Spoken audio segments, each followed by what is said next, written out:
제30장.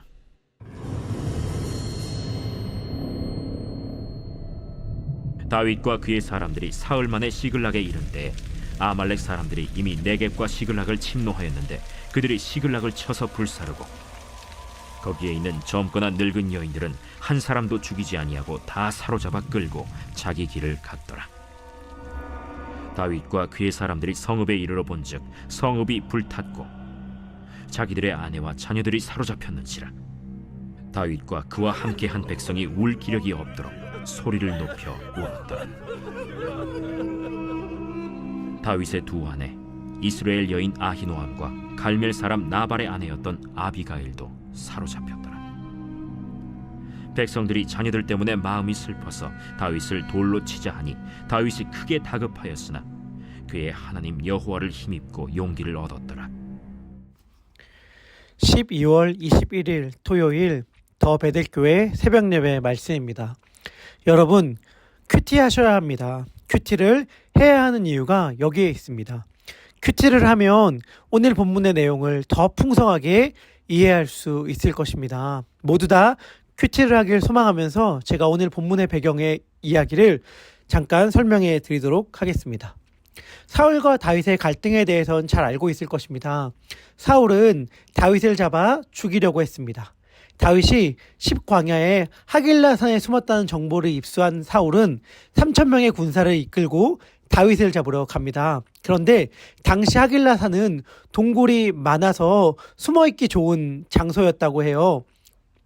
사울은 다윗을 수색을 열심히 하다가 밤이 되자 자신의 경호대장과 함께 잠이 들었고 3,000의 군사들은 그를 삥 둘러 진을 쳤습니다. 하지만 하나님께서 그 모든 군사를 다 잠이 들게 하셨고 다윗은 사울이 잠이 들어있을 때에 자신의 부하 아비새와 함께 사울의 바로 옆까지 갈 수 있었습니다. 아비새가 한 칼에 사울을 죽이려고 했지만 다윗은 하나님의 기름 부음 받은 자를 해할 수 없다고 하며 사울의 창과 물병만을 가지고 나옵니다. 그리고 다음날 아침 건너편 산 꼭대기로 간 다윗은 사울을 부릅니다. 내가 당신을 해할 수 있었지만 그러지 않았습니다. 자신의 창과 물병을 본 사울은 다윗에게 용서를 구합니다. 그리고 앞으로 다시는 다윗을 해하지 않겠다고 약속을 합니다. 그 후 둘은 각기 자기 갈 길을 가게 됩니다. 그렇지만 다윗은 사울을 믿을 수 없었습니다. 이제까지 다시는 안 그렇겠다고 말하고선 약속을 어긴 적이 한두 번이 아니었기 때문입니다.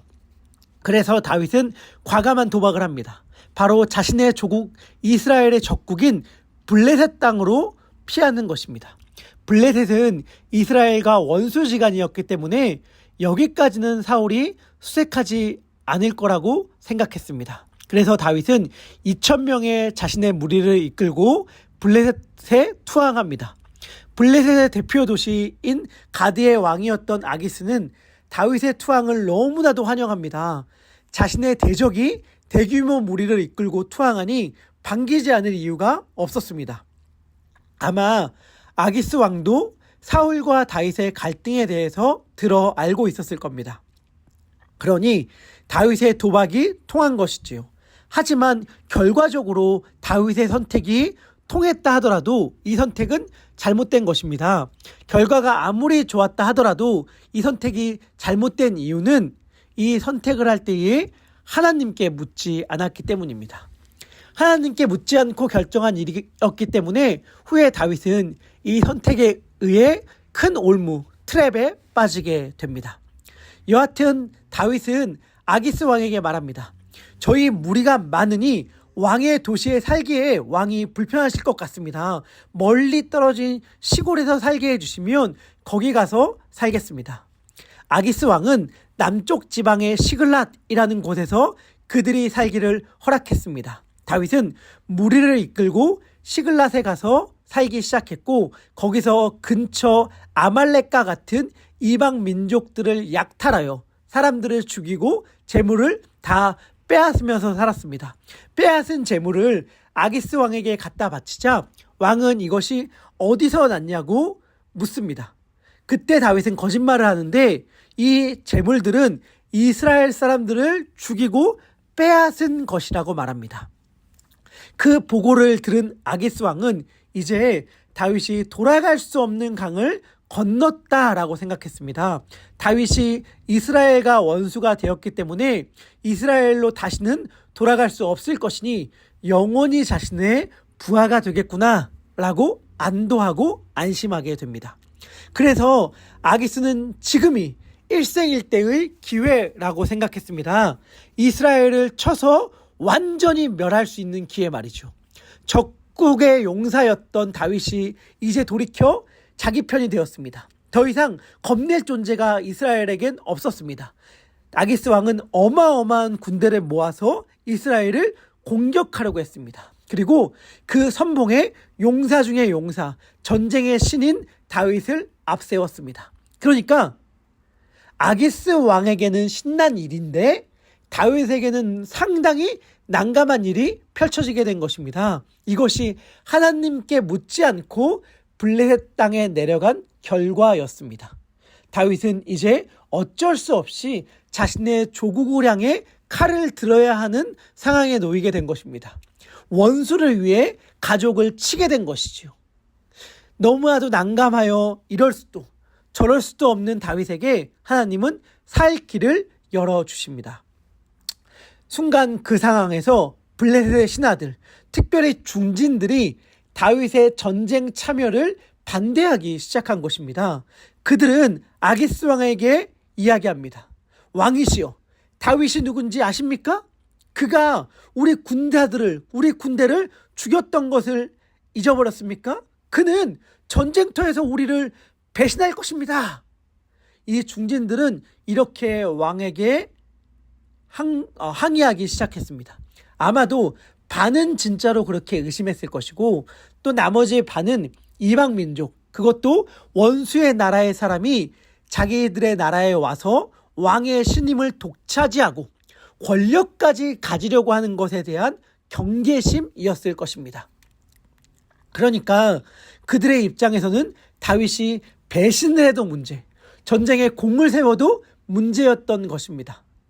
블레셋 왕 아기스 왕은 다윗을 신뢰했지만 그렇다고 무턱대고 고집을 피우면서 중진들의 의견을 묵살할 수도 없었습니다. 그래서 다윗을 달래며 말했습니다. 나는 너를 신뢰하지만 아직 우리의 신하들에겐 조금 더 시간이 필요한 것 같네.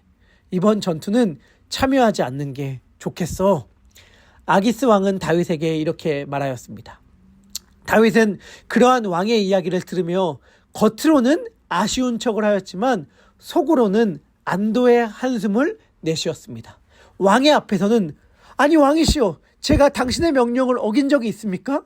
제가 여기 와서 얼마나 충성했는지 잘 아시지 않습니까? 그리고 저와 사울의 관계를 너무나도 잘 아시지 않습니까? 저와 사울은 원수지간입니다. 라고 이야기하면서 전쟁에 참여하지 않는 것에 대한 불만을 말했지만 속으로는 하나님 너무 감사합니다. 라고 고백했을 것입니다. 그것을 어떻게 알 수 있는가? 다윗은 혹시라도 아기스 왕이 변심할까 하여 다음날 새벽 일찌감치 그 전쟁터를 떠납니다. 물론 아기스 왕이 일찍 떠나라라고 얘기했지만 다윗은 정말 왕의 마음이 바뀔까 봐 일찍 떠나는데 전속력을 다해서 자신의 마을로 향합니다. 얼마나 그때 최선을 다해 자신의 마을로 돌아갔던지 도착했을 그때의 모든 병사들의 진이 전쟁을 치른 것도 아닌데 다 빠져 있을 정도였습니다. 그러니까 왕이 혹시라도 마음이 변할까요? 있는 힘껏 최선을 다해 고향 땅은 아니죠. 자신의 마을로 돌아간 것이죠. 돌아가면서 그들은 콧노래를 불렀을 것입니다. 정말 다행이다. 큰일 날 뻔했는데 하나님께 정말 감사하다 라고 생각했을 거예요. 그런데 그렇게 신나서 돌아왔는데 돌아온 자신의 마을은 지옥과도 같은 상황이었습니다. 모든 성인 남자들이 전쟁터로 나간 틈을 타서 아말렉이 자신들의 마을인 시글랏을 침략한 것입니다. 그래서 모든 어린아이와 노인들과 여자들을 다 사로잡아 갔고 마을을 싹 다 불태웠고 재물들은 다 약탈해 갔습니다. 심지어 다윗의 두 아내까지 다 납치당했습니다. 마을에 도착한 다윗의 무리들은 울 기력이 없을 정도로 펑펑 울었습니다. 이게 꿈인지 현실인지 알 수 없을 상황에 절망하며 통곡했습니다. 슬픔과 절망의 감정이 지나가자 갑자기 분노와 원망의 감정이 그들을 휘감았고 그 모든 분노의 화살이 다윗에게로 향했습니다. 다윗, 내가 괜히 가드 왕에게 잘 보이려고 우리들을 데리고 전쟁터로 갔다가 이게 무슨 꼴이냐? 내가 그 전에 아말렉을 공격했기 때문에 이 일이 펼쳐진 것이 아니냐? 그들은 분노하며 하나 둘씩 손에 돌을 들기 시작했습니다. 눈물을 흘리던 눈이 증오의 눈으로 바뀌면서 그들은 손에 든 돌을 다윗을 향해 던지려고 합니다. 다윗도 자기 아내들이 다 사로잡혀간 상황이고 절망에 휩싸여진 상황이었거든요. 그런데 자기를 따르던 무리들이 지금 자기를 도리어 죽이려고 하는 상황입니다. 얼마나 끔찍하고 얼마나 낙심이 되고 얼마나 절망적인 상황입니까? 그때 다윗의 마음을 성경은 크게 다급하였다라고 말합니다.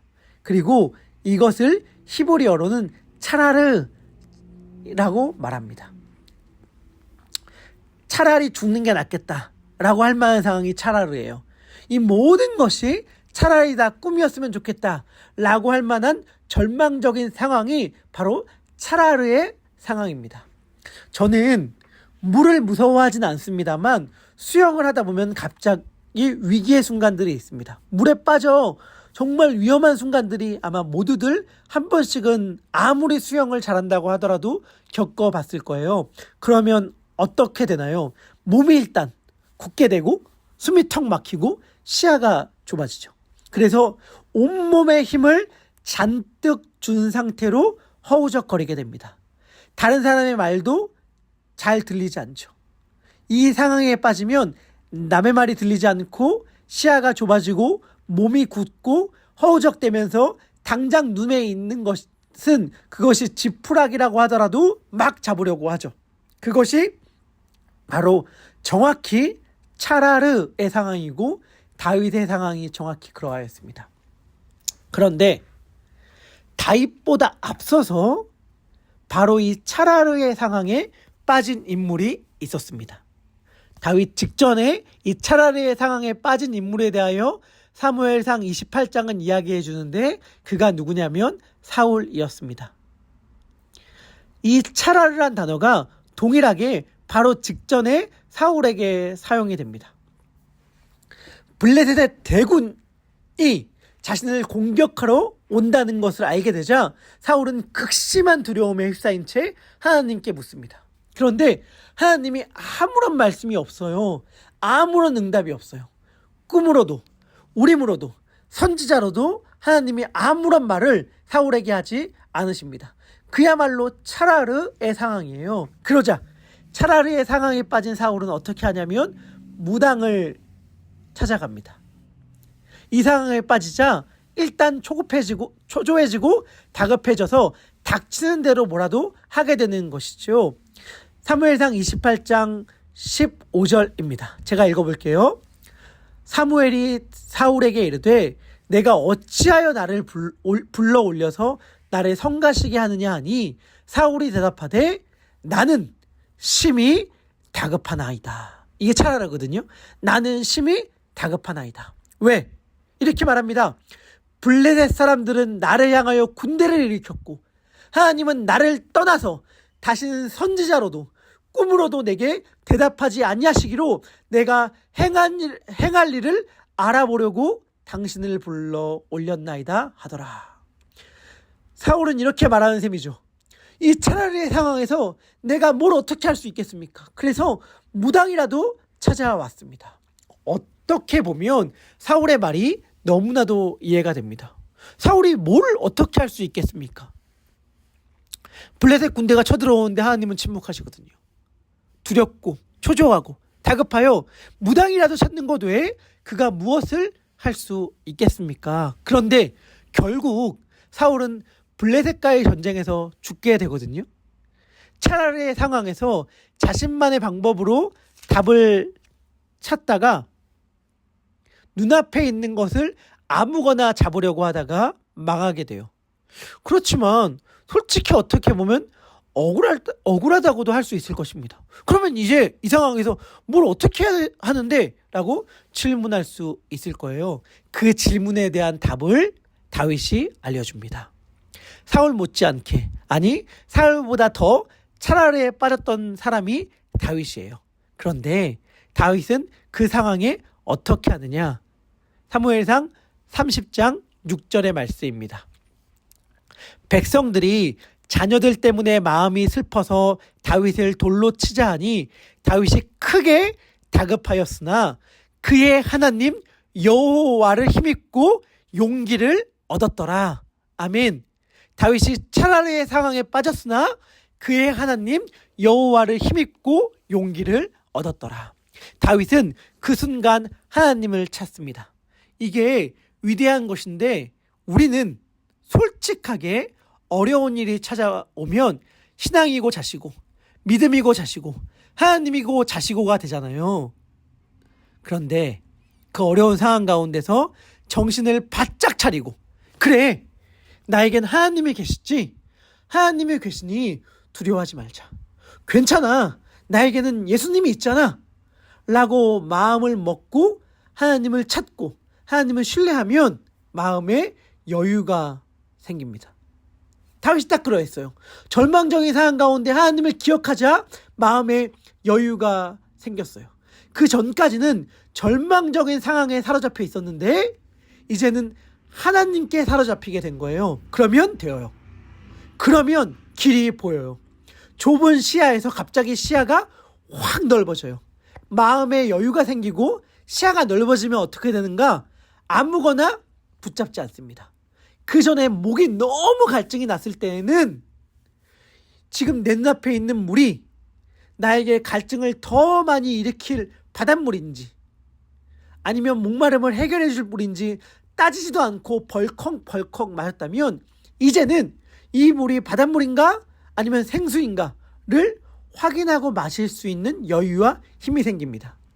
지금 나에게 내려온 줄이 썩은 동아줄인지 튼튼한 생면줄인지를 확인하고 잡을 수 있게 되지 아무거나 붙잡지 않아요. 다윗은 진짜로 붙잡을 걸 붙잡습니다. 다윗은 뭘 잡죠? 에봇을 잡습니다. 하나님의 뜻을 붙잡아요. 같이 절망하거나 자포자기하거나 막 생각 없이 아말렉 어디지 하면서 뒤쫓지 않아요. 다윗은 그때 하나님을 신뢰했고 하나님을 신뢰하자 하나님께 물을 수 있는 여유와 힘이 생겼고 하나님께 에봇을 붙잡고 묻자 하나님은 기다렸다는 듯이 응답을 주십니다. 30장 8절입니다. 다윗이 여호와께 묻자와 이르되 내가 이 군대를 추격하면 따라 잡겠나이까 하니 여호와께서 그에게 대답하시되 그를 쫓아가라. 내가 반드시 따라잡고 도로 찾으리라. 하나님은 기다렸다는 듯이 다윗에게 응답하시고 이 다음에는 통쾌한 역전극이 일어납니다. 하지만 그 다음 이야기를 안 읽어봐도 괜찮아요. 이미 역전은 일어난 거죠. 언제요? 다윗이 하나님을 붙잡은 순간, 하나님을 의지한 순간 이미 역전은 일어난 것입니다.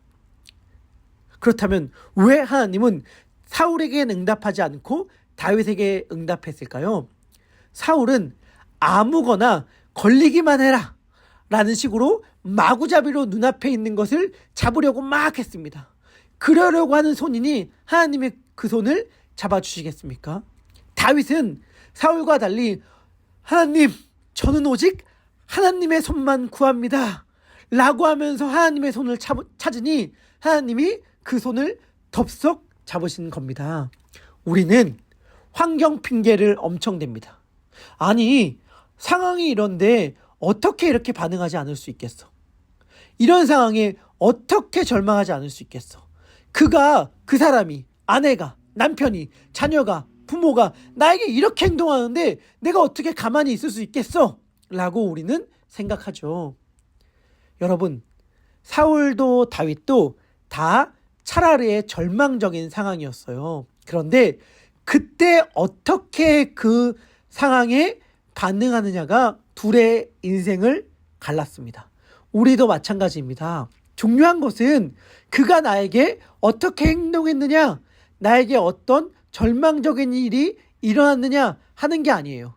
내가 그 순간 하나님을 찾고 의지했는가 라고 하는 것이 중요합니다. 그리고 하나님을 의지하면 이미 끝난 거예요. 이제 이후의 결과가 해피엔딩이긴 하지만 결과는 중요하지 않아요. 그걸 어떻게 알죠? 6절 뭐라고 이야기합니까? 다윗이 하나님을 힘입고 용기를 얻었더라. 그런데 이 6절의 상황은 환경과 상황이 바뀐 게 아무것도 없어요. 아무것도 달라진 게 없어요. 그런데 달라진 게 있다면 오직 하나, 하나님을 생각했다는 것이거든요. 하나님을 생각하고 그분을 믿으니 용기가 나요.